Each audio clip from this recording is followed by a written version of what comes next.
बातमी नाशिकमधून आहे। नाशिकमध्ये बांगलादेशी नागरिकाकडे 2 पासपोर्ट आढळलेत।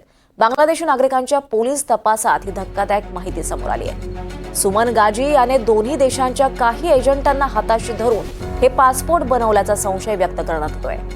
12 वर्षापूर्वीच सुमन गाजी हा भारतामध्ये आला होता आणि गेल्या आठवड्यात 8 बांगलादेशी नागरिकांना नाशिक पोलिसांनी अटक केली होती।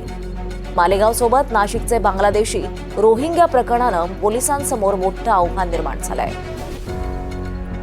नाशिकमध्ये या बांगलादेशीकडे यावर अधिक माहिती घेऊयात। आपल्यासोबत आपले प्रतिनिधी प्रांजल कुलकर्णी आहे। प्रांजल, नाशिकमध्ये या बांगलादेशी नागरिकाकडे 2 पासपोर्ट असल्याचं कळतंय, काय अधिकची माहिती आहे?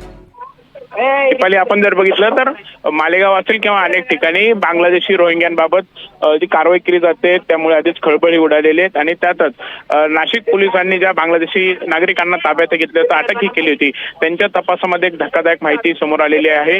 या जो सुमिन गाजा नावाचा एक आरोपी आहे त्याच्याकडे चक्क 2 पासपोर्ट हे मिळालेले आहेत। भारत आणि बांगलादेश अशा 2 देशाचे पासपोर्ट त्याच्याकडे आढळून आलेले आहेत। गेल्या आठवड्यातच नाशिक पोलिसांनी आडगाव परिसरातील एका बांधकाम साईटवरती ही कारवाई केली होती। जवळपास 3 ते 4 दिवस नाशिक पोलीस तिथे तळ ठोकून होते, त्यांच्यावरती वॉच ठेवून होते आणि त्याचवेळी 8 बांगलादेशी नागरिकांना ताब्यात घेतलेलं होतं। यामध्ये अनेकांकडे जे आधार कार्ड होते ते आधार कार्ड देखील बनावट असल्याचं समोर आलं होतं। याबाबत संपूर्ण तपास नाशिक पोलिसांकडून सुरू होता आणि याच तपासामध्ये ही माहिती समोर आलेली आहे।